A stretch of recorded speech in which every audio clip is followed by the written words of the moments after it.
أعوذ بالله من الشيطان الرجيم. بسم الله الرحمن الرحيم. Don't be a condilover. What do you think of Muslim condilovers? This is probably the first time you've heard this word. It comes from merging and shortening the two words, conditional and lover. Thus, condilovers are a group of Muslims who say, Allah, praise and glory be to Him, is the one who gave us life, ordained obligations upon us, and forbade us from haram or forbidden things. And it is up to Him whether we are happy or miserable. Yet we find some of His obligations burdensome, and we crave some of the haram things He forbade.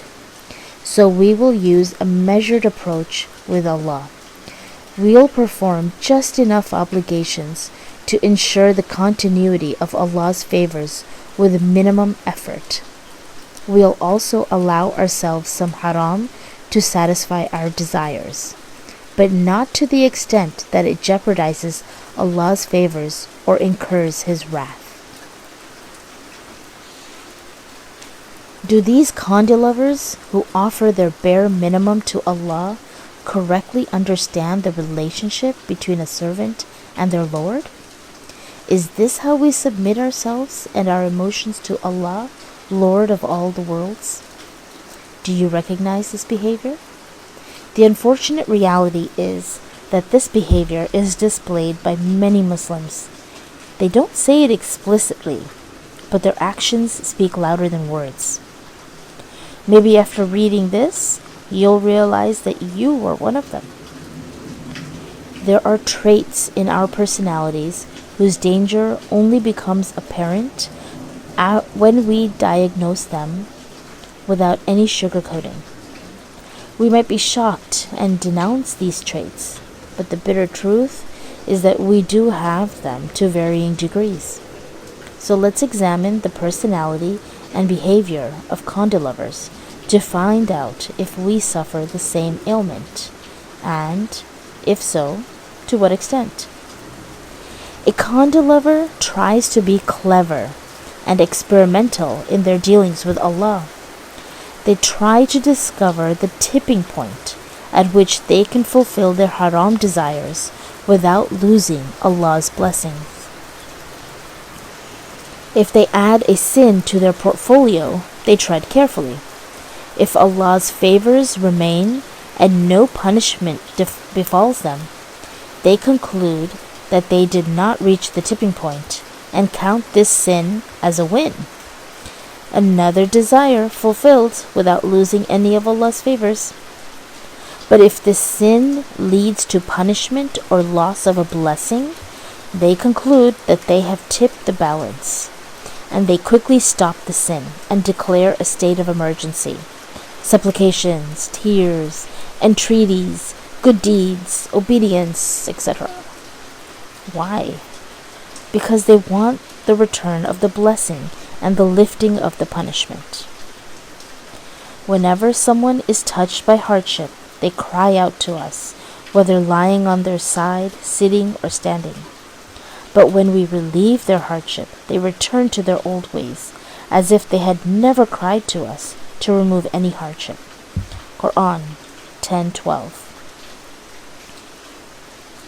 So they supplicate while lying on their side, sitting, or standing, the supplication of one who misses the favors he lost.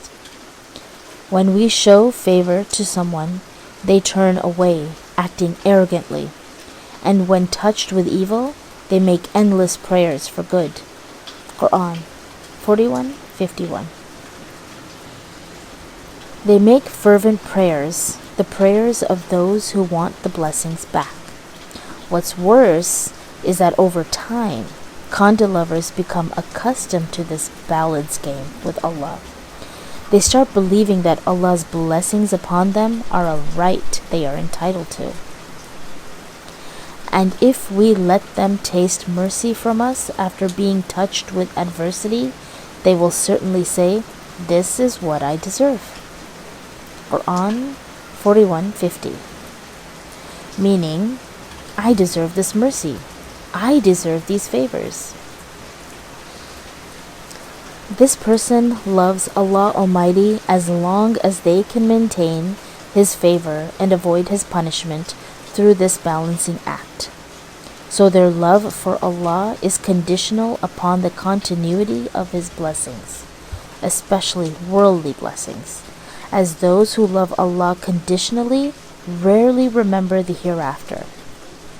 Now, let's imagine what happens if this condilover commits a sin and Allah tests them with something they hate. But this time, even after they declare a state of emergency, pray, ask for forgiveness, plead, and obey, Allah Almighty decrees that the test continues and intensifies. The condilover will start to wonder, I have done my part, so why hasn't Allah done His part? Because of the balancing act logic ingrained in him, this person thinks it is their right to have the trial lifted and to recover Allah's favors once they stop sinning and start obeying diligently. Then, if this expectation isn't fulfilled, their conditional love for Allah falls apart. No wonder, since it was built on a shaky foundation and a distorted understanding of the relationship between a servant and their Lord. Glory and praise be to Him. So on what foundation do we build our love for Allah, great and almighty, so that this love does not fall apart at any moment of our lives? That's what we will find out in the next station, Allah willing. Summary of this section. Look inwardly and assess whether you are a condilover whose love for Allah is conditional.